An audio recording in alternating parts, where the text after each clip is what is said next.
Bismillahirrahmanirrahim. Qala al-musannif rahimahullah wa nafa'ana bihi wa ja'alna min hidayah. Amin. Bayan ilmi allazi huwa fardu kifayatin. Ilam anna al-fardha la yatamayyazu an ghayrihi illa bi zikri aqsami al-ulum. Wal ulum bil idafati ila al-fardhi allazi nahnu bi salatihi tanqasimu ila syar'iyatin wa ghairi syar'iyatin. Nah, bab ini menjelaskan tentang ilmu yang menjadi fardu kifayah. Ilmu fardu kifayah. Ketahuilah bahwasanya fardu itu tidak ada bedanya ya, dengan yang bukan fardu, melainkan bedanya dengan menyebut bagian ilmu. Fardu adalah fardu.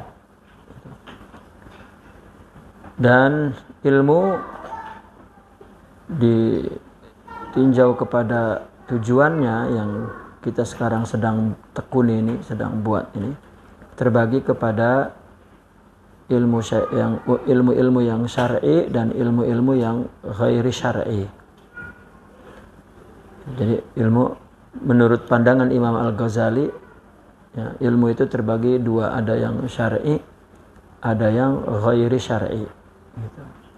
Ada yang masyru' ya, ilmu syariat, ada yang bukan ilmu syariat yang tidak masyru'. Meskipun secara umum ilmu itu semuanya adalah Allah yang menciptakan itu. Tetapi dari segi keparduan ini ilmu dibagi kepada syar'i dan ghairi syar'i. Baik.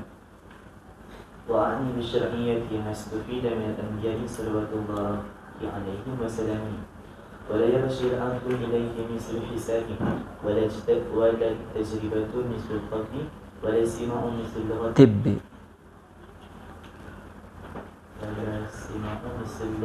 Yang dimaksud syara' ini adalah yang didapatkan daripada faedahnya ya, yang diperoleh dari para nabi sallallahu alaihi wasallam. Artinya murni Allah beri itu. Bukan atas petunjuk akal, wala yarsyudul aqlu ilahi, bukan akal yang menunjukinya, bukan hasil penelitian, pemikiran, tidak. Seperti hisab misalnya. Juga bukan tajribah, eksperimen, bukan ilmu-ilmu yang melalui percobaan-percobaan, seperti ilmu probatan. Dan juga bukan pendengaran, ya, kita mendengar ya, seperti bahasa kan sama ya, simak. Artinya syar'i itu bukan ilmu itu, bukan ilmu yang dicapai melalui observasi, penelitian ya. Bukan ilmu juga atas petunjuk akal ya. Bukan seperti ilmu-ilmu yang didapatinya dengan mendengar seperti bahasa ya. Itu syar'i itu bukan itu. Nah.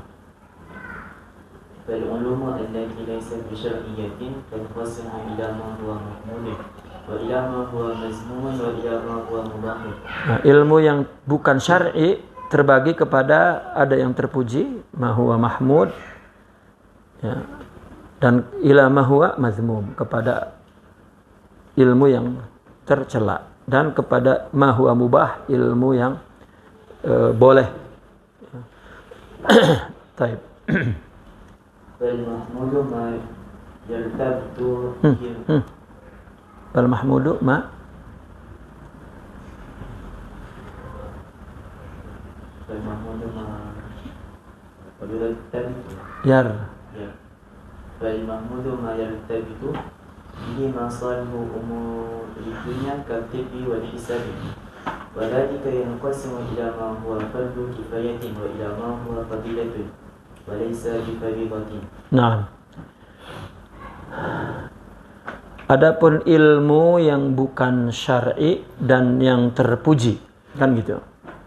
Ilmu yang ghairi syar'i terbagi kepada mahmud, mazmum, dan mubah. Nah, ilmu yang ghairi syar'i yang mahmud, yang terpuji adalah ilmu yang berkaitan ya, dengan masalah kemaslahatan urusan dunia. Ini ilmu yang ghairi syar'i tetapi yang terpuji. Ma yartabitu bihi masalih umurid dunia. Ya. Yang berkaitan kemaslahatan perkara dunia dengan ilmu. Ya. Ma yartabitu bihi masalihud umurid dunia. Seperti ilmu perobatan, ilmu hisab, ilmu hitung, matematik. Ya. Maka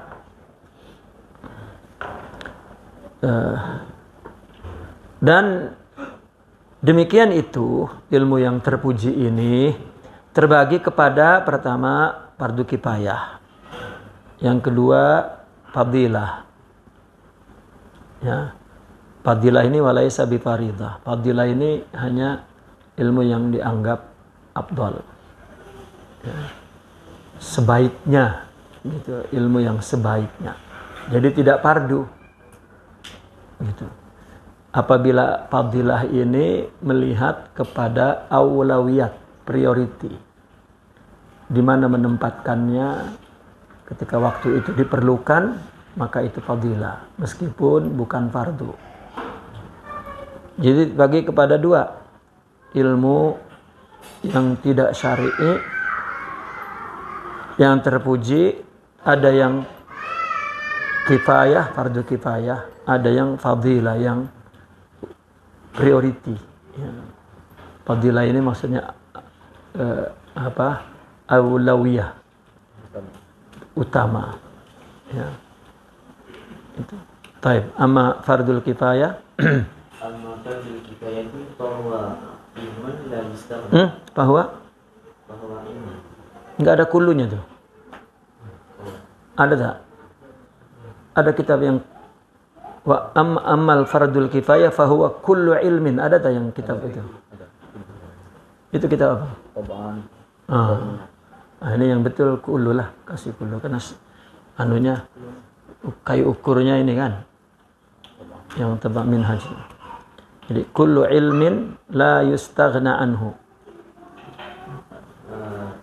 Bahwa kullu ilmin la yustaghna anhu fi qiwami umuri dunya tertibi izwa daruriyun fi hazati baqal abdan. Nah, yang fardu kifayah ini apa? Fardu kifayah ini adalah setiap ilmu yang sangat diperlukan dalam kiwam, dalam kiwam itu pilar ya, kiwam itu ya. Kiwam itu apa pilar itu? Tiang. Artinya yang mengurusi ya, perkara dunia seperti perobatan. Ini kan betul-betul menjadi kiwam, menjadi rukun. Ya. Kiwam dengan bahasa lain biasanya rukun, sesuatu yang penting. Meja ini kan ada 4 tiangnya. Tiangnya itu kiwam namanya. Seperti hidup ini kiwamul hayat arba'ah. Orang kaya, orang miskin, orang mengurus pemerintah, mengurus agama, ini kan kiwam namanya. Gitu. Sesuatu yang penting. Nah, ilmu yang fardu kifayah adalah ilmu yang sangat diperlukan dalam menubuhkan urusan dunia, menegakkan, mendirikan, gitu, menopang, ya, dalam menjadi penopang urusan dunia seperti perobatan. Nah, kesehatan ini kan menjadi hak asas kehidupannya, sehat, aman, gitu. Maka ada hospital, aman, ada penjara, ya. Terus apa lagi? Keperluan ada pasar, ya. Kemudahan, keperluan hidup ada pasar. Terus urusan kepemimpinan ada kerajaan, office kerajaan. Urusan ibadah masjid ini kan gitu. Jadi menjadi fardu kifayah. Itu kiwam namanya. Maka kepemerintahan Islam dulu itu pembinaan 4 itu di satu tempat. Sebelah sini pasar, sebelah sini penjara, sebelah sini hospital, sebelah sini masjid. Nah, tengah-tengah itu bulatan. Itu jadi bandar Islam dulu seperti itu. Dengan begitu hidup terjamin tenang bahwa ibadahnya, kesehatannya, penjaranya dan makannya. Itu kiwam. Karena huwa daruri, ya, merupakan satu yang bersifat daruri. Apa daruri itu? Keperluan apa? Apa? Bukan spontanitas. Primer. Primer apa? Kalau keperluan yang sangat apa namanya? Bahasa Inggris lah. Tapi orang Indonesia nyebut Inggris pun lain juga. Kan ada katanya kehidupan, kalau di Indonesia disebut primer, sekunder, apalagi tertier katanya. Itu urutan daripada keperluan. Itu daruri, ihtiyajat. Yang daruri ada yang. Nah, itu adalah sesuatu yang penting dalam keperluan baqail abdan. Ya, mempertahankan atau mengekalkan tubuh manusia, kesehatan. Dan wakal hisabi fa innahu daruriyun fil mu'amalati wa qismati al-wasaya wal mawarisi wa ghairihima. Nah, seperti hisab. Hisab ini ilmu yang sangat diperlukan, yang daruri, penting, perlu dalam muamalat, dalam ekonomi, perdagangan, ya, segala macam. Dan pembagian wasiat dan mawaris dan lain-lain. Ini perlu hitung. Taib. Wahadihi. Wahadihi hiya al-ulum allati law khala al-balad amman yaqumu biha haliza ahlul balad. Wa idha qama biha wahidun kafara wa saqata al-fardu 'anil akharina. Nah, ilmu-ilmu inilah yang jika di negara itu tak ada, kosong dari yang melaksanakannya, maka ahli balad itu ya akan menjadi kesusahan, keberatan, akan haraj, ya, haraja ahlul balad. Apabila ada qama bihi wahidun, ada seorang yang melaksanakannya, maka cukup. Ya, wasaqatal fardu anil akharin, dan kewajiban dari yang lain gugur. Itu makna fardul kifayah. Nah, fala yata'ajjab min qawlina inna at-tibba wal hisaba min furudil kifayah. Inna tibba. Jangan tobba, tibba. Inna at-tibba wal hisaba min furudil kifayah. Fa inna usul as-sana'ati aidan min furudil kifayah. Kal falahati wal hayakati was siyasati bal al-hazamati wal hijama. بل الحزامة والخياطات فإنه لو خلا البلد من الحجام من الحجام. نعم. من الحجام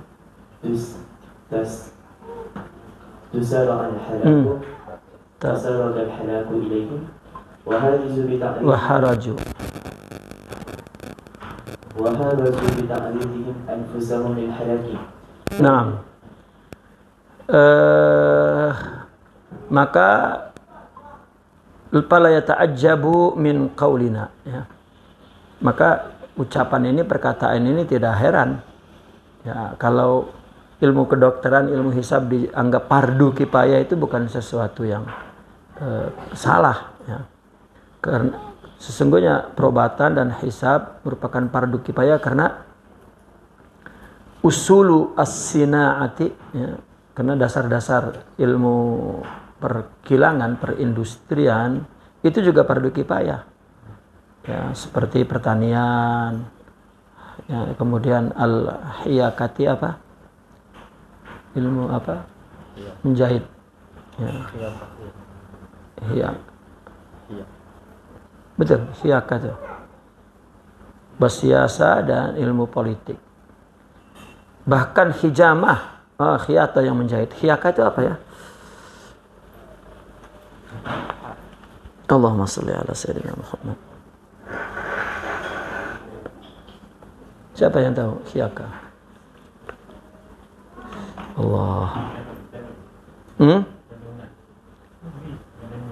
Penenunnya? Enggak.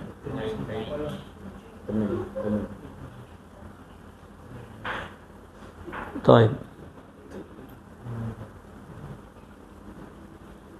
Hiyaka yakni iya menenunnya.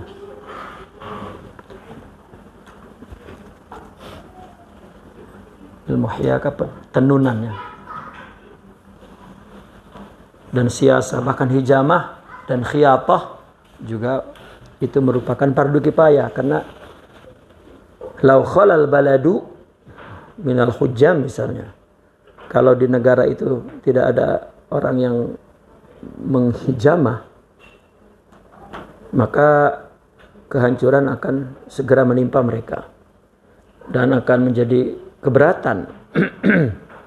Kenapa? Karena diri mereka ya, kemungkinan atau rentan tertimpa kehancuran, sakit ya, kalau tak ada hijamah itu.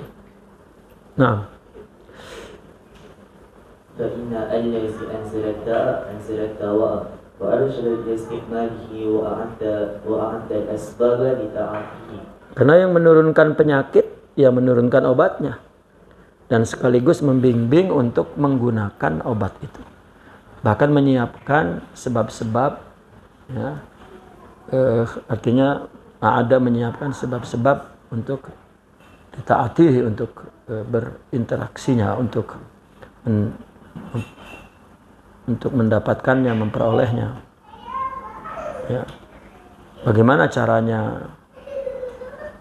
Petunjuknya untuk menciptakan obat yang mengandung penyakit. Gitu. Dan itu juga Allah yang menurunkannya, yang menganugerahkannya.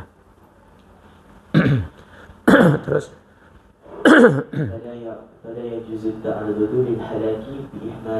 tidak boleh orang jatuh kepada kehancuran disebabkan dia mengabaikan.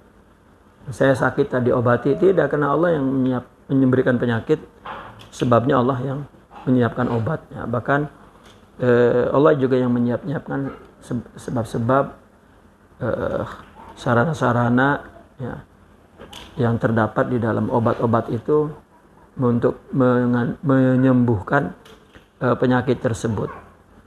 Itu. Ini fardu kifayahnya dari segi keperluan ya, seperti untuk kesehatan, perobatan tadi. Taib. Ma yu'addu wa amma ma yu'addu fadilatan la faridatan fata'ammuku fi taqadiqil hisab. Pak Ish? Fata'ammuku. Pak? Fata'ammuku. Oh. Fi taqadiqil hisab wa haqa'iqit tibbi wa ghayri zalika mimma yustaghna anhu. Walakinahu yufidu ziyadata quwwatin fil qadri muhtaj ilaihi. Adapun yang dianggap fadilahnya bukan faridahnya itu at-ta'ammuk ya. Memperdalam secara daqaiq ya, secara detail ilmu hisab dan hakikat fakta-fakta perobatan. Itu fadilah. Kalau memang mau mendalami lebih dalam lagi tentang hisab, haqaiq, ya itu fadilah dianggapnya. Itu dianggapnya fadilah utama. Kenapa fadilah itu? Zaman sekarang ulama menganggap priority itu karena jika tepat pada waktunya maka itu sangat baik. Itu disebab fadilah. Kalau tidak tepat pada waktunya tidak baik. Dia hanya berada dalam tingkat prioritas yang baik, waktu, tempat, orang. Itu jadi fadilah. Kalau tak jadi fadilah. Maka Nabi ditanya oleh orang yang berbeda tentang fadilah, Nabi jawab fadilah itu banyak sekali, berbeda-beda. Gitu. Boleh jadi sesuatu tidak fadilah, tapi fadilah bagi orang. Dan itu adalah tingkat priority. Sebetulnya fadilah itu akhlak, maka sama dengan fadail akhlak. Karena orang yang pikirannya sehat, jiwanya sehat, hidup dengan pengetahuan yang benar misalnya, dengan kehidupan rohani yang benar, maka kecenderungan yang sehat itu akan memilih sesuatu yang tepat, sesuai dengan prioritas, skala prioritasnya. Kalau tidak ya harus mesti punya ilmu untuk mengetahui mana yang fadilah, mana yang tidak fadilah. Jadi orang dulu semua fadilah, akhirnya keletihan gitu. Dan banyak justru yang pardu terbengkalai gara-gara fadilah. Itu umpama membuat bangunan itu tidak tersusun dengan baik, jadi tidak tahu mana bagian yang perlu ruangan atau bagian mana yang sepatutnya untuk ini, maka itu tidak tahu. Gitu. Ya. Ketika kita bicara tentang tasawuf, baru mengerti tentang hakikatul ilmi wal amal. Gitu. Rupanya mereka para aulia dengan petunjuk rohaninya, ya, betul-betul susunan amal, susunan pikiran itu integral, istilahnya kan gitu, integral itu ya, seimbang, ya seimbang. Jadi keseimbangan itu juga akhlak mulia.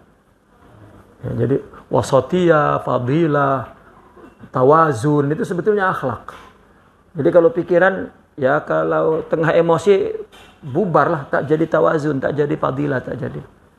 Gitu. Baik. Ini yang kedua kan, yang tadi bahwasanya ilmu yang ghairi syar'i ada yang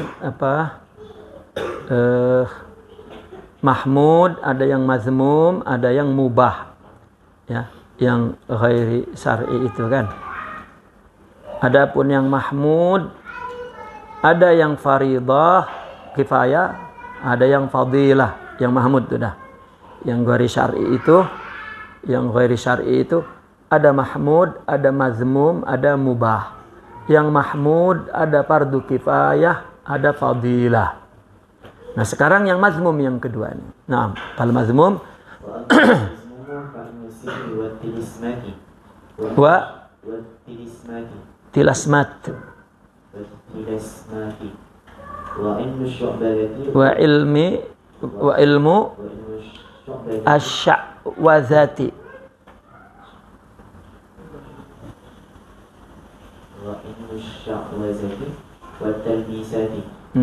Taib. Ilmu yang tercela ini adalah ilmu sihir. Ya, ilmu sihir itu ilmu yang kalau definisinya bagaimana ittihadir ruh birruh. Itu mistism, ya.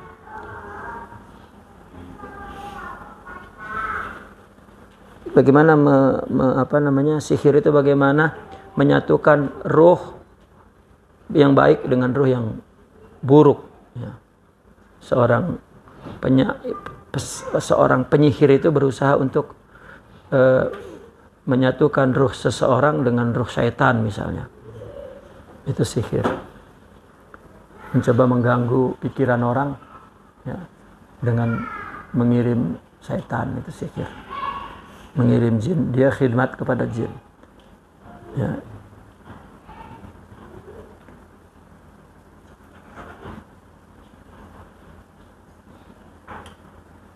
Adapun ilmu tilasmat, ya, yaitu seperti ilmu perdukunan, ya, ilmu nujum, gitu. Dia mencoba untuk menyatukan ruh, ya, manusia itu dengan kandungan-kandungan alam semesta. Misalnya ilmu adat itu termasuk tilismat, ilmu aufaq, ilmu membaca tangan misalnya, atau membaca nasib, primbon. Nah, primbon.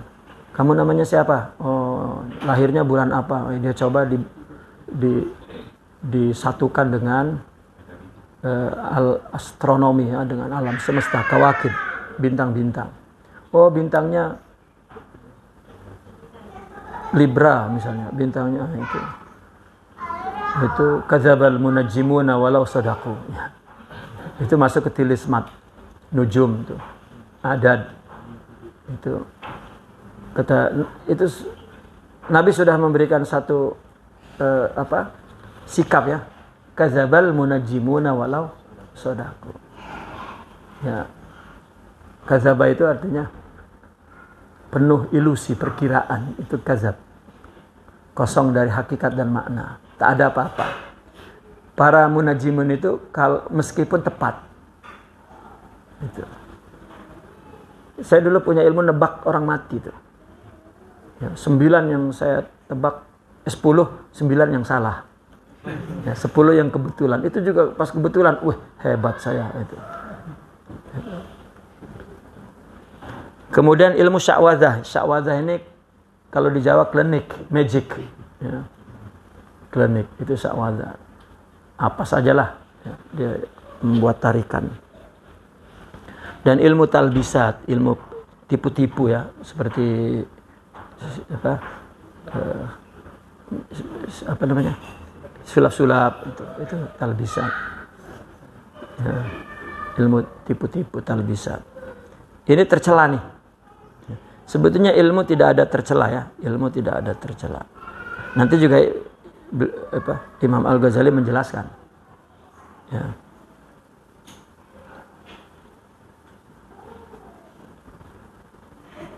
Nanti saya dulu nyimpan satu makalah tentang tilasmat, sya'wadzah, talbisat ini.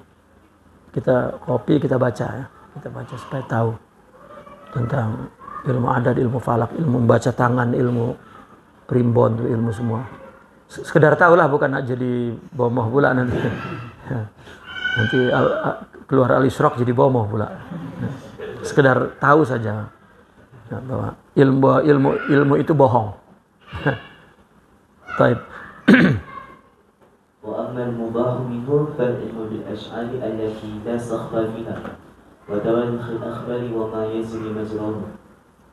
Wa amma al-ulum asy-syar'iyyatu wa hiya al-maqsudatu bil-bayan fa hiya mahmudatun kulluha walakin qad yaltabisu biha ma yujadu. Yang mubah ini adalah ilmu mengetahui asy'ar ya, allati la sakhfa fiha. Ilmu mubah ini adalah ilmu-ilmu mengetahui ilmu syair ya. Yang di dalamnya tidak ada sakhif, tidak ada sesuatu yang rendah. Ya. Dan ilmu tawarikhil akhbar, ilmu kalender, penanggalan cerita, ilmu tarikh sejarah. Tarikh berapa, tarikh berapa, hari apa, tahun berapa, tentang kejadian ulama itu. Wa ma yajri majra, dan apa yang berlaku padanya. Ya. Jadi ini dianggap ilmu mubah saja. Baik, selesai ya. Ilmu yang ghairi syar'i, ada yang mahmud, ada yang mazmum, ada yang mubah. Yang mahmud ada 2. Ada fardu kifayah, ada fadilah. Kalau yang mazmum adalah berkenaan dengan ilmu-ilmu mistism, ya. Ilmu sihir, ilmu tilasmat, ya, ilmu sya'wadzah. Dan yang mubah adalah sejarah, tentang ilmu sihir.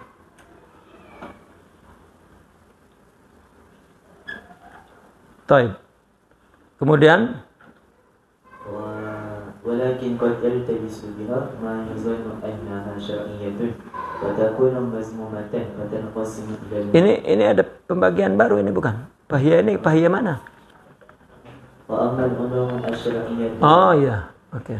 Wa hiya al-maqsudatu bil bayan fa hiya mahmudatun kulluha walakin qad yaltabisu biha ma yazunnu annaha syar'iyyatun. Nah, yang kedua ini ilmu yang syara'. Tadi kan ilmu ada yang syar'i, ada yang ghairi syar'i. Yang ghairi syar'i sudah. Ya. Nah, kalau ilmu yang syara' ini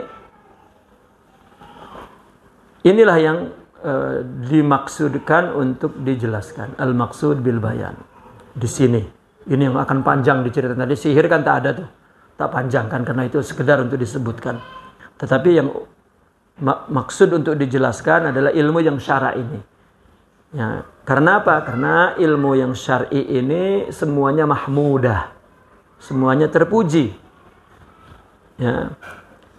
Namun terkadang ada kekeliruan. Ya, qad yaltabis biha, terhadap ilmu yang syar'i ini ada keliru. Ya, sesuatu yang diduga bahwa dia syariah ternyata tercela. Gitu. Ya, dia sangka bahwa itu dia syar'i. Ya, dan ternyata jadi tercela. Maka ilmu syara ini menurut pandangan Imam Al-Ghazali ada mahmudah, ada mazmumah. Ini yang ulama mengkritik. Kenapa Imam Al-Ghazali membagi ilmu syara? Ada yang mahmudah, ada yang mazmumah.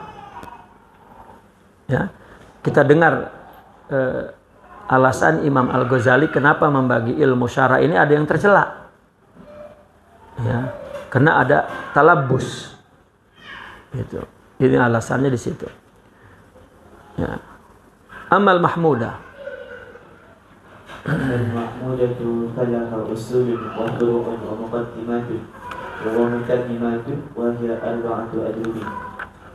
الضرب الأول الأصول وهي أربعة: كتاب الله عز وجل وسنة رسول الله صلى الله عليه وسلم وإجماع الأمة وأثر الصحابة. Naam. Adapun yang terpuji ini, ya, ilmu yang terpuji ini ilmu yang memiliki usul. Satu, kedua furu', ketiga muqaddimat, keempat mutammimat. Maka ada 4 adrab, anwa', yakni macam. Ad-darbul awal, yakni maknanya an-naw'ul awal, yaitu al-usul, ada ilmu yang asas, dasar. Wahya ada 4. Pertama, kitabullah. Kedua, sunnatu Rasulullah sallallahu alaihi wasallam. Ketiga, ijma'ul ummah. Ya. Keempat, atharus sahabah, perkataan sahabat. Imam Al-Ghazali mengatakan itu usul karena kalau kita tak ada di Quran, cari hadis. Kalau tak, tengok ada ijma' tak. Kalau tak, apa pandangan para sahabat. Itu. Baik. والإجماع أصل من حيث إنه يدل على السنة فهو أصل في الدرجة الثالثة. Ijma' kenapa dinamakan asal? Karena ya, dinamakan asal itu karena dari segi bahwa ijma' itu menunjukkan ala sunnah. Ya. Dan asal ya ilmu ini itu dalam derajat ketiga. Ya, maka ilmu ini dianggap menjadi sebagai ilmu aslun, bermakna ilmu yang menjadi dalil utama, sumber utama. Dan ini yang ketiga, kalau ijma' yang ketiga. Nah, kita ijma' itu sebetulnya kita nak cari sunnahnya. Karena Nabi kan juga menyuruh, ya, alaikum bisunnati wa sunnati khulafa'ir rasyidin. Ashabikan nujum, ya. Ana iqtadaitum ihtadaitum. Sahabatku seperti bintang-bintang. Kepada siapapun kamu mencari petunjuk, kamu yang akan mendapat petunjuk. Ya. Nah, ijma' makanya derajat ketiga. Naam. Wa kadzal asaru فإنه يدل أيضا على السنة لأن الصحابة رضي الله عنهم قد شاهدوا على الوحي والتنزيل وأدركوا بقرائن الأهوال ما غاب عن غيرهم ما غاب عن غيرهم وربما لا عيانه ما غاب عن غيرهم عيانهم وربما لا تحيط العبارات بما أدرك بالقرائن. نعم. طيب. Terus. فمن هذا الوجه ورأى العلماء الاقتداء بهم والتمسك بآثارهم وذلك بشكل مخصوص على وجه مخصوص عند من يراه ولا يليق بيانه بهذا الفن. Nah, begitu juga asar masuk kepada usul ini karena dia juga ya dulu ala sunnah. Ya. Karena apa yang dikatakan sahabat dan disepakati sahabat itu ya dulu ala sunnah, menunjukkan bahwa mereka lah yang paling memahami tentang apa yang dimaksud oleh Rasulullah Sallallahu Alaihi Wasallam, ya, sunnah. Karena mereka para sahabat lah yang telah menyaksikan wahyu dan tanzilnya itu. Wahyu turun sebabnya apa? Untuk untuk menjadi solusi apa, menjawab apa, mengatur apa, begitu. Dan mereka sangat paham itu. Ya, jadi sahabat betul-betul tahu, menyaksikan wahyu turun itu dan mengetahui qara'inil ahwal. Ya. Qara'inil ahwal itu?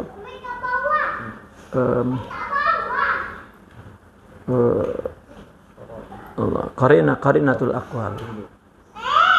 Tunjuk ya.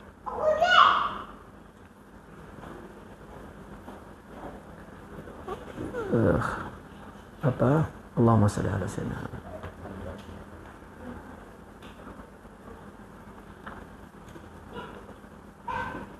Konteks, ya. Konteks situasinya, ya. Konteks situasinya, qarinah, ya.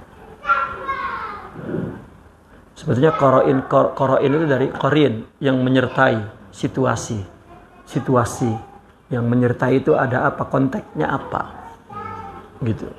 Dia tahu ayat ini jatuh ke perkara ini, jatuh ke masalah ini. Jadi sahabat yang menyaksikan sendiri, yang tidak disaksikan oleh orang lain, yang maghaba ayanuhu, ya, yang tidak disaksikan oleh orang lain, ya. Dan boleh jadi tidak diliput oleh ibarah, ya. Ya, artinya tidak diungkapkan, ya. Tidak dikandung makna korena itu, makna konteks peristiwa itu tidak dikandung oleh ucapan. Dia melihat kejadiannya itu sendiri, begitu, yang tidak diucapkan oleh Nabi, gitu. Jadi dia tahu konteks agama itu seperti apa solusinya, gitu.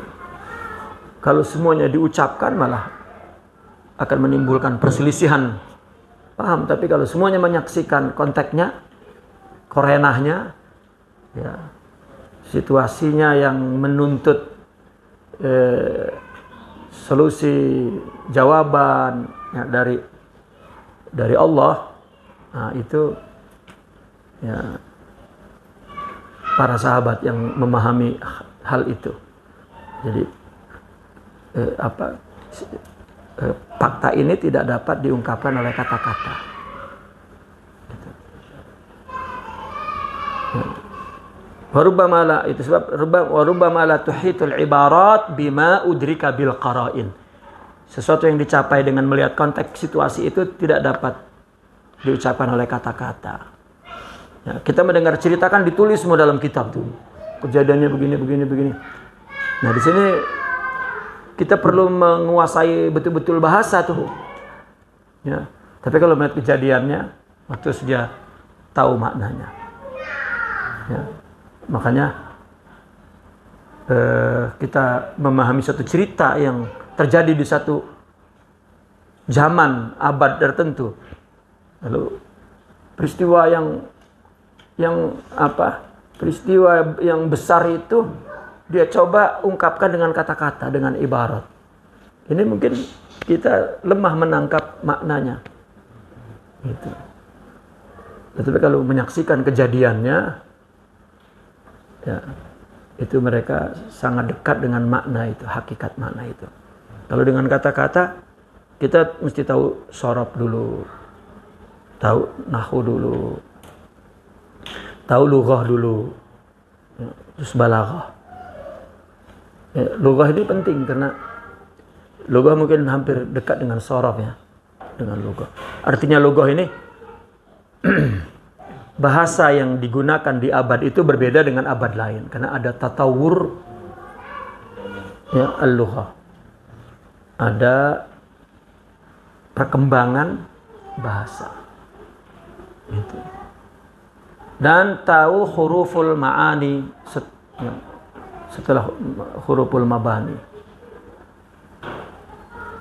Saya memberikan contoh yang selalu diangkat dalam ilmu dalalah itu tentang sebuah syair itu. Sebuah syair yang bercerita tentang situasi orang Arab di padang pasir, di mana orang Arab dikenal pemurah, dermawan, gitu. Lalu dia kedatangan tetamu dalam keadaan tidak punya apa-apa. Ya, dia melakukan sesuatu untuk agar tidak aib karena tidak menjamu tetamu. Gitu. Maka cerita itu diungkapkan dalam syair satu bait aja. Gitu. Nah, itu kita yang tidak menyaksikan situasinya hanya memahami dari kata-kata kaumun katanya. Idza nabbaha al-adhyafa kalbuhum qalu li ummihi buli alan nar. Ini kan cerita secara ibarat kan gak ada artinya apa-apa. Satu kaum idza nabbaha al-adhyafa kalbuhum. Ini sorobnya nih, nabbaha. Ya. Pertama balagohnya kaumun, ini adalah musnad ilai yang mustadnya dibuang. Merekanya siapa tuh? Nah kan lihat konteks cerita ini. Ya. Nanti kita akan tahu bahwa siapanya siapa ini akan tahu di sini. Idza nabbaha ini faedah itu taksir. Jika anjing apa anjing bersuara tuh? Menyalak. Jika menyalak-nyalak. Al-adyafa jama' atau mufrad? Nah, berarti ramai. Jika datang ramai tetamu dan ketika itu anjing menyalak, nabbaha kalbuhum jama' atau mufrad? Mufrad satu. Jadi menunjukkan miskin. Gitu. Hanya anjing satu saja. Orang kaya anjingnya banyak. Ya. Ini sudah miskin ditaruh di takhir lagi. Nah, itu takdim takhir punya makna yang menolong untuk menjelaskan makna dalalah di situ, makna simantik, makna murad. Jadi cerita yang ya, ulama dia baca satu baris, ceritanya banyak. Rupanya dia memahami daripada nahwu, sharaf, balaghah dan lughah. Gitu. Qalu berkata li ummihim, wah tak punya pembantu nih ibunya. Ya, buli. Ya, buli itu basahi. Ala. Ini kan sebetulnya mutaatnya tidak perlu dengan huruf. Langsung. Kenapa pakai huruf? Oh, berarti ya, kenapa dia perintah ibunya? Berarti dia miskin. Tak ada perempuan lain di situ. Ibunya disuruh betul-betul memadamkannya itu ya, cepat supaya padam. Buli ala. Gitu. Lihat anjingnya sedikit ketika ada tetamu. Karena aib orang Arab kalau tak menjamu tetamu. Gitu. Nah ini jadi satu cerita bahwa kisah yang begini. Kalau tidak lihat konteksnya maka kita harus melihat kandungan ibarah. Gitu. Nah kalau tidak ada mengetahui kandungan ibarah, ya udah jadi kaku maknanya. Mungkin salah penafsirannya. Nah itu maka penting athar sahabat itu penting. Perkataan sahabat untuk menolong kita memahami sunnah.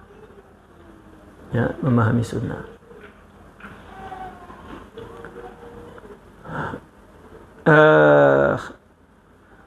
Nah dari sisi inilah, tadi kan dari sisi mereka melihat qarainul ahwal, konteks situasinya, ya, bukan dari memahami redaksinya. Ya, jadi dia melihat konteks situasinya bukan dari memahami redaksinya. Bahkan ada satu situasi yang tidak dapat diungkapkan oleh kata-kata. Sahabat menyaksikan itu. Gitu. Nah, atas dasar ini, dari sisi ini ulama memandang al-iqtida'u bihim, berkuduah kepada sahabat dan berpegang kepada perkataan sahabat. Ya, dan itu juga ada syaratnya tertentu, dengan cara tertentu. Ya, itu bagi orang yang dilihat ya mana bisyaratin makhusin ala jannah indaman yarahu, menurut orang yang berpendapat itu ada syaratnya. Kemudian kata beliau sini wala yaliku bayanuhu bihadzal fan. Di sini tidak patut untuk dijelaskan ya, bagaimana syarat-syarat ya orang yang memandang bahwa athar itu merupakan usul. Karena selama ini usul kan hanya dua saja, Al-Quran dan hadis. Imam Al-Ghazali menambahkan al-ijma' dan athar itu. Ya, athar. Taib. Ad-darbu tsani. Ad-darbu tsani al-furu' wa huwa ma fuhima min hadhihi al-usuli la bi musibi al-fatiha bal bi ma'ani tanabbahat laha al-uqul. Fattasa'a bi sababiha al-fahmu hatta fuhima min al-lafzi al-malfuz. Hatta fuhima من اللفظ الملفوظ به الملفوظ به غيره كما فهم من sebentar hatta fuhima min al-lafzil malfuzi. Taib kama فهم من قوله عليه صلى الله عليه وسلم لا يقضي القاضي وهو غضبان أنه لا يقضي إذا كان خائفا أو جاعلا. إذا كان خائفا ada yang lain tak? Haqinan. Ya, masa kau ditakut tapi haqin ya. Ya. إذا كان حافنا أو جائعا أو متألما بمرض وهذا على ضربين.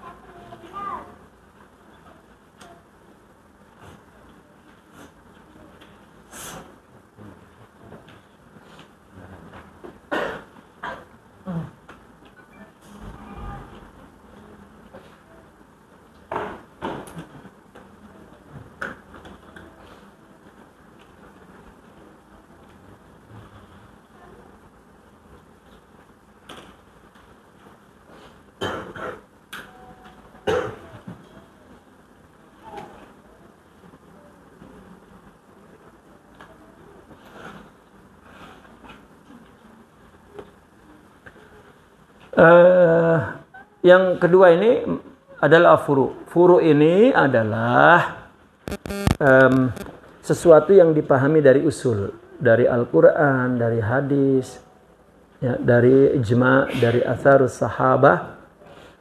Ya. Kemudian kita tidak mendapatkannya dari Al-Quran, dari hadis, dari itu. Tetapi satu kejadian ini perlu diberikan hukumnya, ya, diberikan jawabannya. Maka kita pahami dari Al-Quran itu.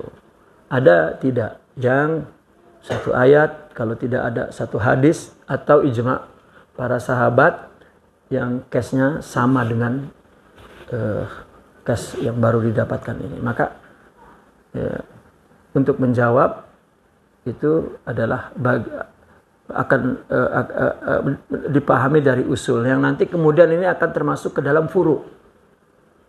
Ya. Dan bagi ahli sunnah wal jamaah meskipun furu itu wajib dilaksanakan. Kenapa? Karena dia bukan memahami untuk kepentingan golongan atau kepentingan pribadi, tetapi ini adalah ma fuhima minal usul. Gitu. Jadi sama wajibnya, tidak ada. Ya, artinya tidak ada beza. Ya. Itu furu yang dipahami daripada usul. Ya. Bukan berdasarkan lafal-lafalnya, tetapi maknanya. Lafalnya tak ada.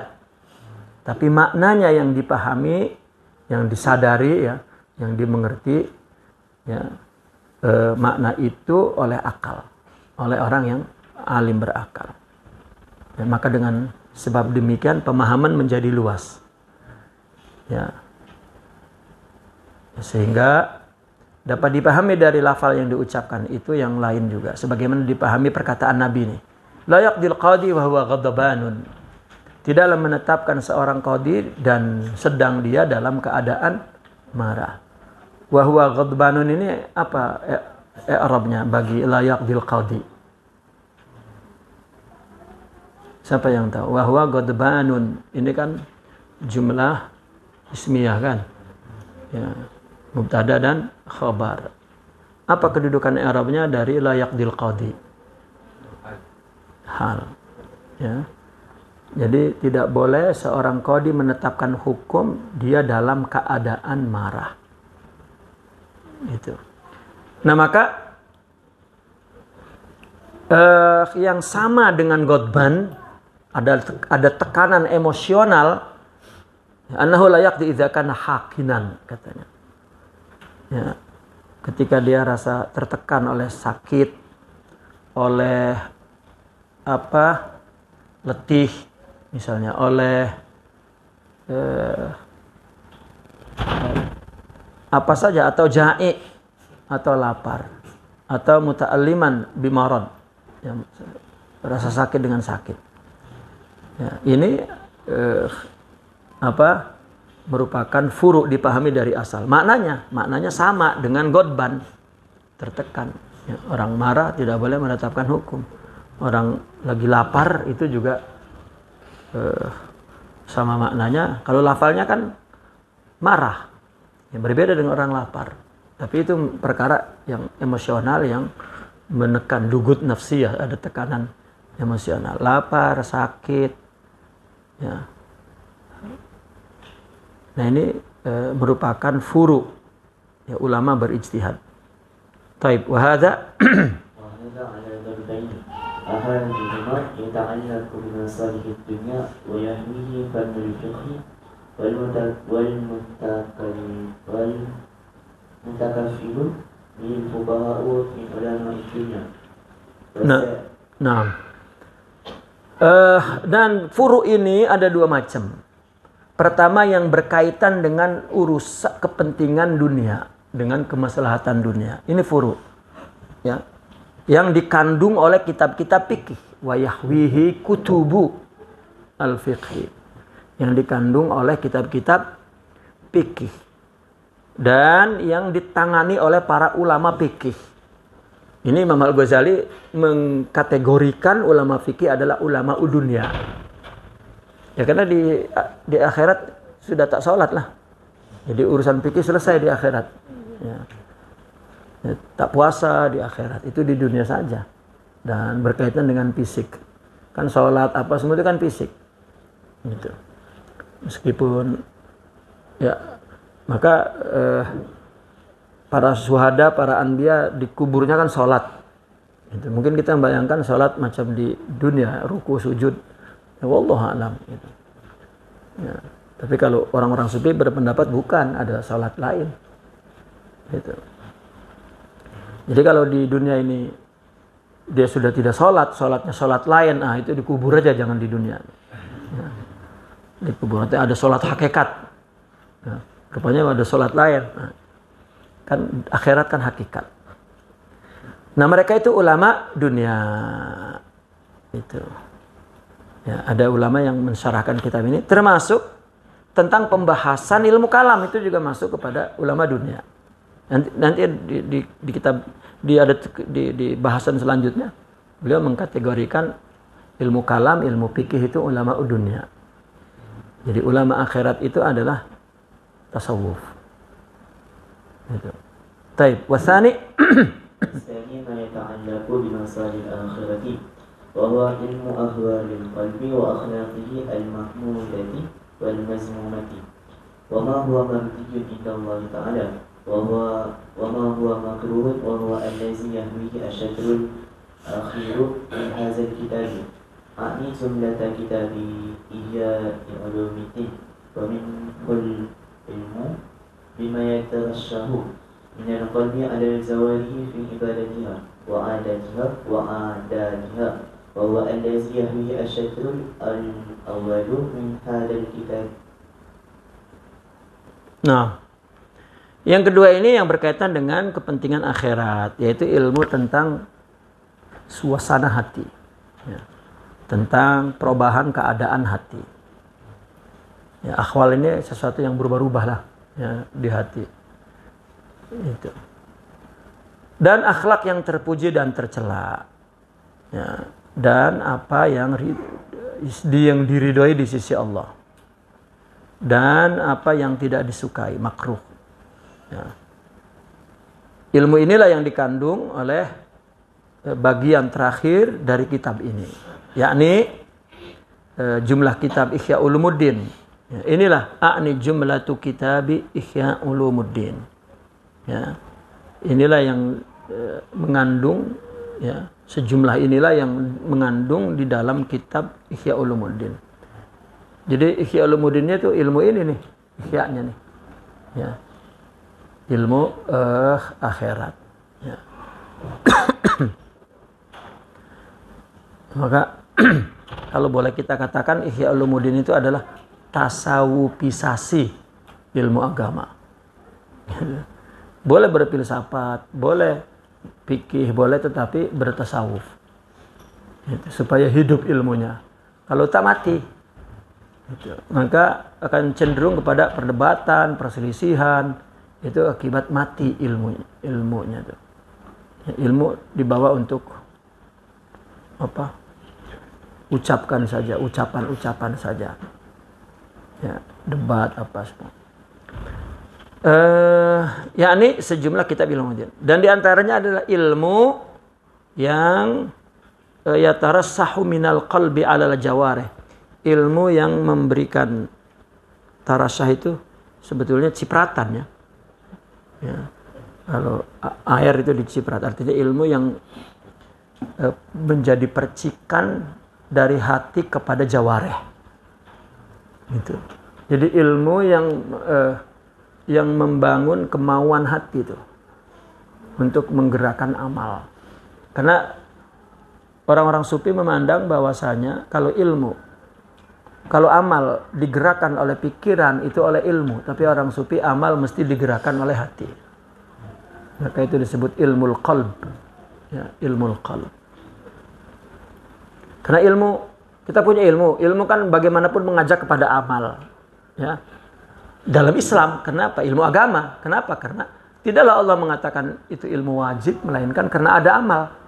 Nah, kalau tidak ada amal, ya ilmu absolut. Ya, ilmu tak ada masalah apa-apa. Ya, semua ilmu bersifat mutlak, benar, begitu. Dan punya sistem dalam dirinya sendiri untuk diamalkan.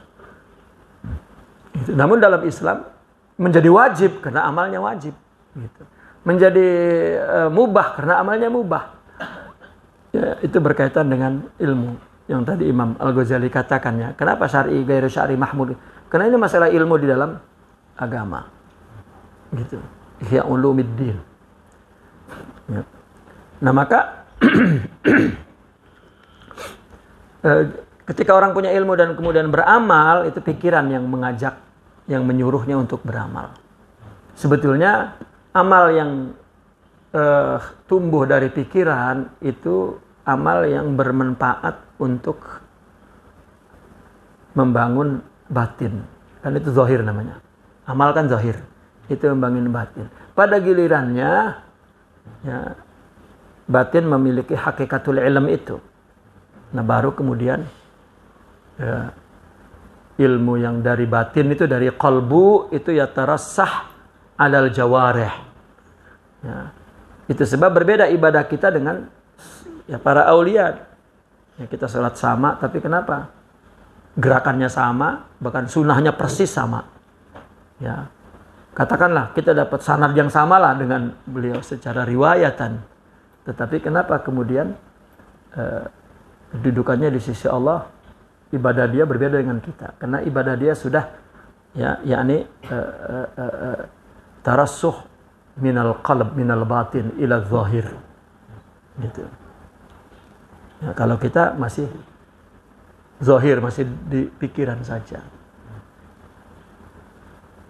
Ya. Itu sebab dulu saya selalu berpendapat bahwa membimbing umat ini tidak dapat dilakukan oleh satu orang seperti ulama dulu. Kalau ulama dulu memang sudah zahir batin sudah selesai, dia boleh bimbing orang. Ini tidak, mesti bersama-sama. Gitu. Saya melihat dari cara orang sufi menjawab, bagaimana kalau tidak temu kamil, tidak berjumpa kepada orang kamil, maka kamu mesti mempunyai guru banyak agar kamu yang kamil jadinya. Ya, karena setiap guru mungkin dia mempunyai kelebihan. Dan kita disuruh beradab semua kepada guru semua itu. Agar anugerah yang Allah berikan kepada dia kita dapat. Jika ada 200 ulama, maka 200 kelebihan itu, kebaikan itu ada pada diri kita. Dan kita menjadi sempurna. Ya, menjadi sempurna. Tapi ketika ada kamil, cukup dengan dia. Gitu. Dan itu prinsip dalam tasawuf. Seorang murabbi mesti kamil. Tapi ketika tidak kamil, ya mesti menyadari begitu. Mesti menyadari. Kamil dalam arti misalnya, ya, dulu Syekh Abdul Qadir Al-Jilani di madrasahnya dia mengajarkan semua kitab itu. Seperti Ibnu Qudamah kan. Ya, dalam kitab Mughnil Muhtaj di muqaddimahnya dia bercerita, tafaqahtu. Ya. Fi yadi Al-Imam Abdul Qadir Al-Jilani wa akhadhtul khirqata anhu, katanya gitu. Dia jadi faqih di tangan Sidi Abdul Qadir. Dia mengaji semua. Dan aku mengambil tasawuf dari dia. Nah, udah selesai. Itu. Pas ini pimpinan tarekat Mubtada Khobar aja tak tahu. Ya, itu bahaya tuh kan. Ya. Kalau Imam Sya'rani pada di zamannya mengatakan murabbi mesti tahu Mubtada Khobar. Itu dulu, kalau sekarang wajib lah, sangat wajib tuh. Gitu. Kalau tidak, jadi madrasah tarekatnya itu jadi apa ya? Jadi kalau di Indonesia itu peguyup pada apa? Tempat persilatan itu apa namanya? Padepokan ya. Bukan menyiapkan orang-orang soleh yang mengerti Al-Quran, hadis, fikih, tauhid.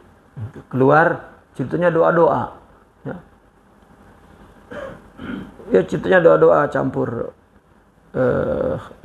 campur kemiri, campur jahe, campur itu.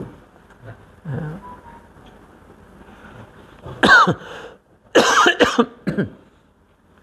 Nah, ini adalah ilmu yang menjadi percikan dari hati kepada tubuh dalam ibadah dan adat. Ya, dalam ibadah dan adat. Ya, karena memilih adat pun perlu percikan dari hati. Nah, kalau tidak akan larut kepada adat. Bahkan ibadah itu menjadi adat.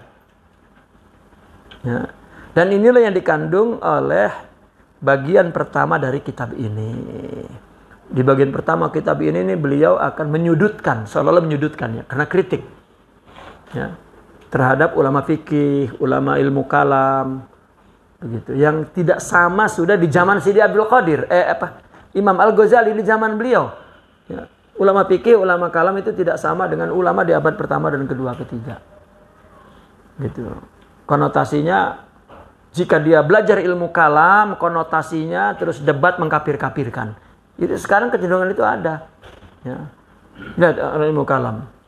Ya, sudah cenderung ilmu kalam, tentang kalam saja kafir mengkafirkan. Ya, baru tentang kalam, bagaimana nanti tentang yang lain-lain. Memang kecenderungannya begitu. Karena tidak ada tarasyuh. Ya, tidak ada ilmu yang dipercikan dari hati. Ya. Maka mereka tuh mesti baca Ihya Ulumuddin itu. Bahwasanya itu membuang-buang waktu. Debat dalam ilmu kalam, ikhtilaf dalam ilmu fikih. Maka beliau mengatakan itulah ilmu dunia, cenderungnya perdebatan. Ya, taib. Wadarbus salis. والطرف الثالث المقدمات وهي التي تجري منه مجرى الآلات كعلم اللغة والنحو فإنهما آلة لعلم كتاب الله تعالى وسنة نبيه صلى الله عليه وسلم وليست اللغة والنحو من العلوم الشرعية بأنفسهما ولكن يلزم الخوض فيهما بسبب ولكن يلزم الخوض فيهما بسبب الشرع إذ جاءت هذه الشريعة بلغة العرب وكل شريعة لا تزهر إلا بلغة فيصير تعلم تلك اللغة آلة ومن الآلة علم كتابة الخط إلا أن ذلك ليس ضروريا إذ كان رسول الله صلى الله عليه وسلم أميا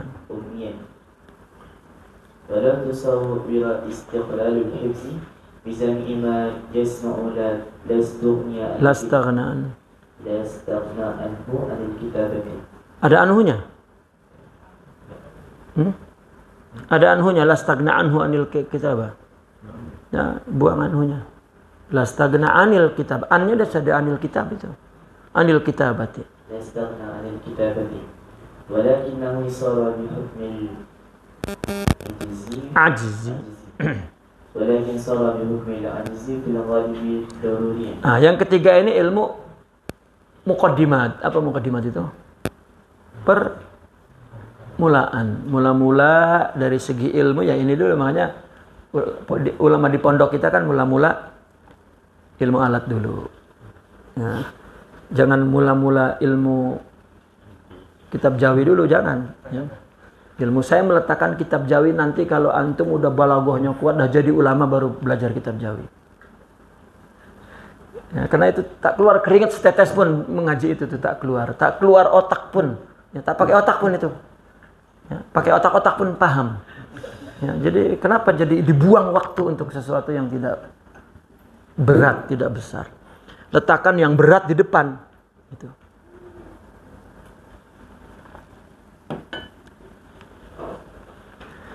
Ya, ini mukaddimahnya ini, nggak ada mukaddimah yang lain.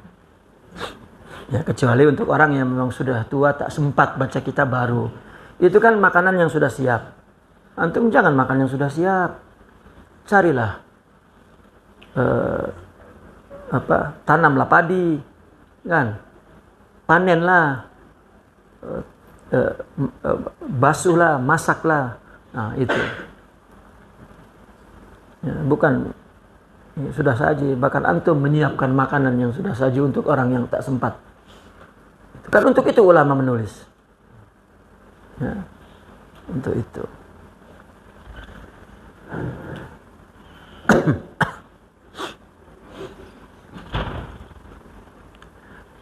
Ini adalah ilmu muqaddimat, ini adalah ilmu yang berlaku seperti alat.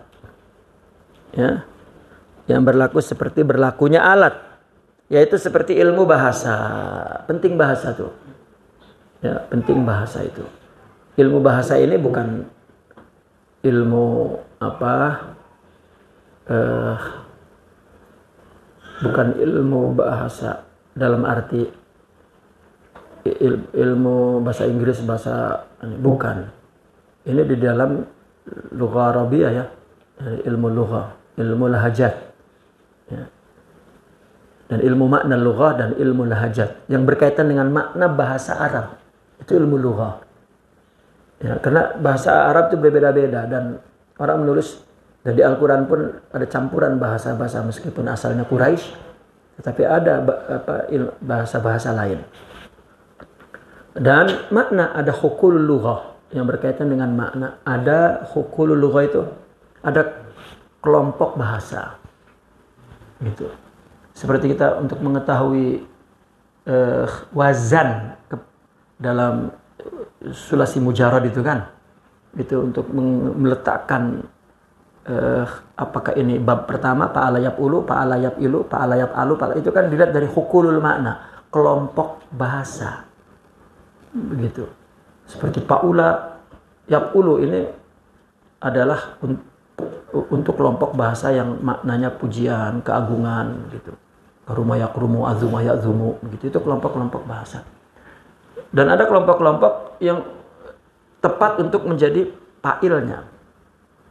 Ya, ini bahasa ini digunakan untuk manusia, berbeda untuk binatang, berbeda untuk tumbuh-tumbuhan, berbeda. Tapi tentang fi'il, tentang perbuatan. Sehingga dengan mengetahui kelompok-kelompok ini, maka fa'ilnya tahu. Ya, kalau kita kan manusia kalau makan kan. Kalau binatang apa? Makan juga. Ya, kita berarti hukul maknanya tidak banyak. Arab banyak. Ya. Kalau orang akala, kalau binatang alafa. Gitu. Kalau benda mati, benda yang menghisap gitu, pohon apa gitu, hajasa. Jadi itu ya. Nah, ketika salah fa'il maka jadi majas gitu misalnya. Nah, itu lughah. Itu lughah. Ya. Dan nahwu. Keduanya alat untuk mengetahui kitab Allah dan sunnah nabinya. Ya. Lughah dan nahwu ini tidak termasuk ilmu syara dalam zatnya sendiri. Tetapi dimestikan untuk mengarungi kedua ilmu itu disebabkan syara. Karena ilmu syariat ini datang dengan bahasa Arab. Dibawa oleh bahasa Arab. Gitu. Dan segala syariat yang muncul, ya, segala syariat tidak muncul melainkan dengan satu bahasa. Kalau bahasanya Ibrani ya dulu wajib, itu ada muqaddimah bahasa Ibrani. Ya, maka mengetahui bahasa tersebut menjadi alat kalau memang bahasanya itu ya bahasa itu yang kalau bahasa Islam kan bahasa Arab. Ya, maka wajib mempelajari bahasa Arab. Jadi orang yang mengatakan ya memahami agama ini tidak perlu bahasa Arab, iyalah.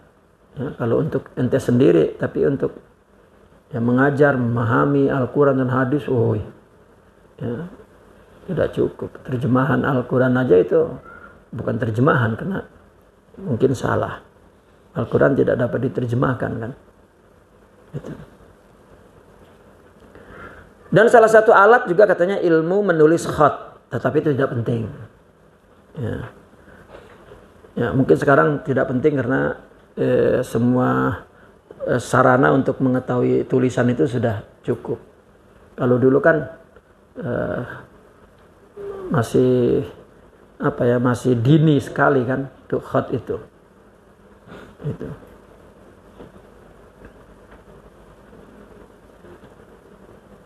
Contoh seperti tulisan Maghrib apa tulisan apa tuh? Yang kop titiknya satu itu. Ya, orang terus buru-buru menyalahkan, ini salah Al-Quran, padahal itu khat itu maksudnya. Ya, sehingga kita tahu bahwa ada khat-khat tertentu yang khat biasa titik 2 di titik 1. Itu. Tidak daruri alasannya adalah karena Rasulullah ummi. Ya. Andaikan dibayangkan bahwa istiqlalul hifzi, ya, hafalan saja, ya, istiqlalul hifzi, ya, andaikan hafal saja, ya, terhadap apa yang dia dengar itu cukup istiqlalul hifzi itu, maka mungkin tidak perlu menulis, ya. Tetapi pada ghalibnya itu dianggap lemah kalau hafalan itu secara umumnya, maka itu sebabnya menjadi penting menulis itu. Ya, maka mesti mengerti ilmu khat, itu alasannya. Ya, memang orang dulu tak perlu tulisan karena semuanya hafal. Ya.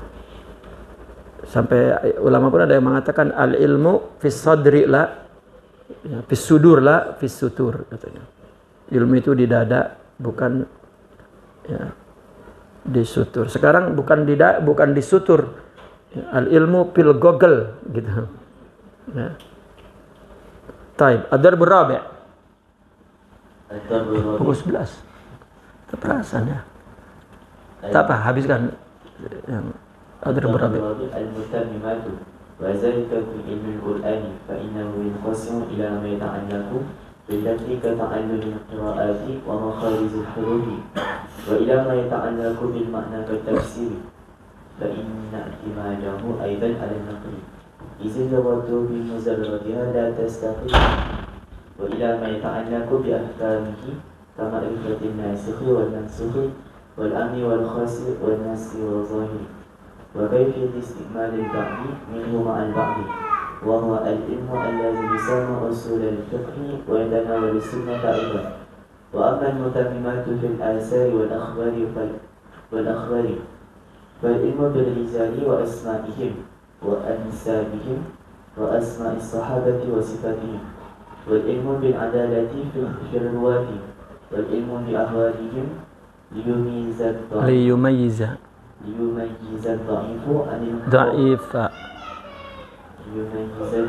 عن القوي والعلم بأعمالهم ليميز المرسل عن المسند وكذلك ما يتعلق به وهذه هي العلوم الشرعية وكلها محمولة. Nah, dah sampai di situ. Yang keempat ini ilmu mutammimah, ini penyempurna. Ya, ilmu mutammimah. Kita jangan mengatakan mutammimah ini tidak penting ya. Ya, penyempurna ini yang membuat bangunan itu cantik. Ya, mutammimah. Yaitu ilmu Al-Quran. Nah, ini terbagi kepada ilmu mutammimat ini apa yang berkaitan dengan ucapan, dengan lafal, dengan nutuk, lafz, ya, ucapan, malfuz maksudnya. Seperti belajar qiraat, mengetahui qiraat, ta'allum belajar qiraat. Ya. Dan makhraj huruf. Ini belajar qiraat termasuk ke dalam ilmu Al-Quran ya, karena mengetahui Al-Quran juga mengetahui qiraat, bacaan. Qiraat itu kan ada kaitannya dengan lughah. Ya, kalau sekarang istilahnya lahajat. Ya. Ya, karena dengan Nabi kan ketika Al-Quran turun maka disampaikan dalam beberapa dialek bahasa, akhirnya menjadi qiraat. Gitu. Dalam hal bacaan disebut qiraat, dalam hal makna nanti disebut lahajat. Gitu. Dalam nahwu misalnya kan ada ini lughah Bani Tamim, lughah Bani apa begitu, lughah. Itu membantu juga untuk memahami. Karena ketika sahabat dulu menerima Al-Quran, ada kata yang tidak dalam Quraisy, tidak berani itu dia memberikan makna. Dia cari, ya, adakah siapa yang tahu tentang satu kalimat ini? Oh, itu lughah Bani Fulan gitu. Maka betul kan maknanya. Itu kan mutammimat. Ya. Memperindah. Dan makharijul huruf. Dan itu yang dari segi al-lafaz. Dan yang kedua yang berkaitan kepada makna seperti tafsir. Tafsir itu bayan juga berkaitan dengan bahasa. Karena ini kan masalahnya bahasa kan. Ya. Itu berkaitan dengan bahasa. Tafsir adalah bayan. Karena tafsir itu adalah menjelaskan kalimat ya, dengan segenap perangkat bahasa. Seperti Al-Quran ada satu ayat tidak dipahami nih, ya, bukan tidak dipahami. Untuk menjelaskan makna ini maka dia cari sinonimnya. Ya. Kalimat ini sinonim dengan ya, taradub artinya sinonim dengan ini maka kita makin terang tuh. Kalau tidak sinonimnya dia cari akronimnya. Misalnya hitam. Tak ada lagi kata yang sama hitam. Ini lawan putih gitu. Oh, itu juga tafsir. Kalau tidak ada sinonimnya dia akan pergi ke akronimnya. Kalau tidak ada semuanya harus dijelaskan. Dia pergi kepada al-istiraqul lafzi. Apa? Monim ya. Gitu. Bahwa lafal ini punya makna banyak gitu. Jadi dia harus seperti pas'alu ahla dzikri in kuntum la ta'lamun. Nah, zikri ini ya Dia melihat ini kalimat homonim, tidak dijelaskan. Ini dapat dijelaskan dengan apa? Dengan sinonimnya atau dengan akronimnya. Kalau sudah ketemu kalimat ini termasuk golongan apa? Kalau dia misalnya, oh ini kalimat ini punya makna banyak, maka dia jelaskan dengan sinonimnya dan akronimnya terhadap makna homonim ini. Zikru ini maknanya ilmu, karena zikru itu ada mana Quran, zikru ada mana zikir, zikru ada mana peringatan, zikru ada mana mengucapkan misalnya. Maka ini adalah ilmu.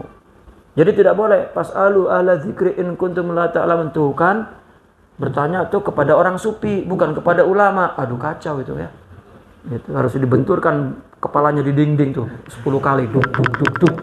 Itu ilmu Pak gitu. Karena ada konteksnya di situ. Macam mana orang nanya kepada ahli zikir? Dipaksakan tuh, karena ahli zikir adalah wali-wali. Waduh kacau ya. Itu ya, makin dipaksakan makin hilang maknanya. Tidak. Itu kan perlu mutammimat kan. Itu karena tidak tamam ilmunya kan, jadi kacau. Nah, karena bergantung Pak inna timadahu aidan ala nakal. Nah, ini timad kepada ilmu ini adalah nakal juga, ya.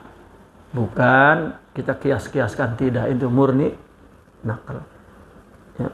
Karena bahasa, sekedar bahasa, la tastaqillu bihi, ya, tidak independen.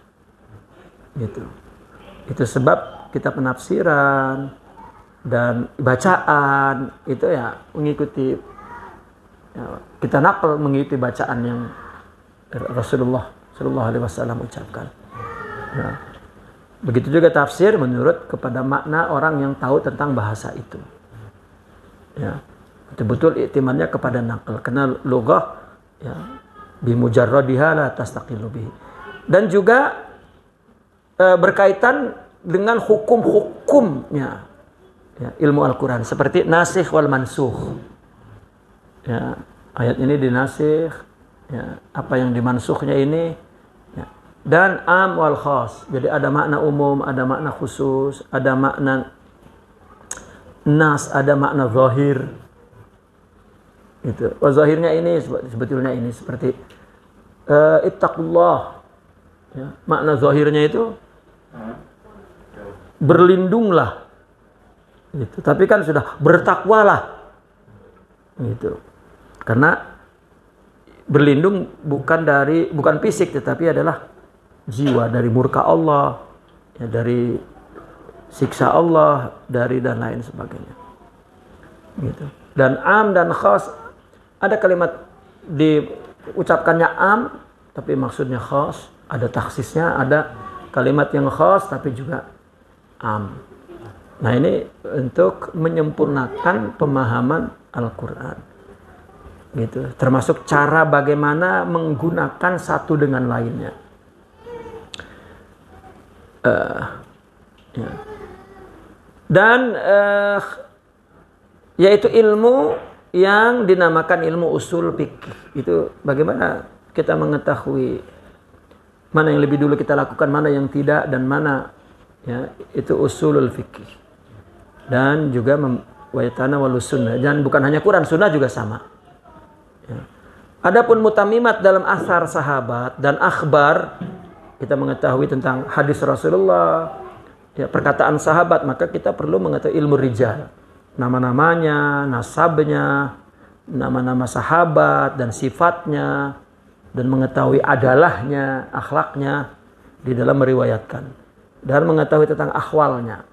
Nah, situasinya, ya, apa ada tekanan politik atau tidak, atau ada tekanan ekonomi atau tidak, ya, begitu, atau ada golongan mana ini, Mu'tazilah ke, Khawarij ke, Syiah ke, ya, untuk membedakan keadaan hafalannya kuat atau tidak, keadaan itu, ya, untuk membedakan mana yang lemah dan mana yang kuat.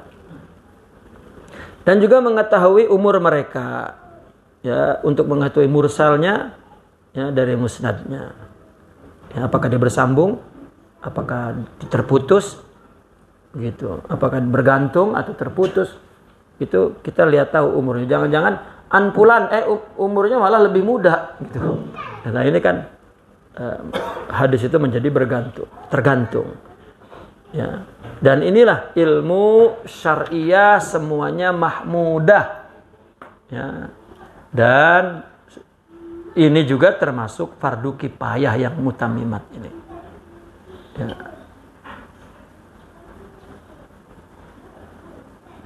Ini pertanyaan baru. Kenapa ilmu fikih ini dimasukin ilmu dunia?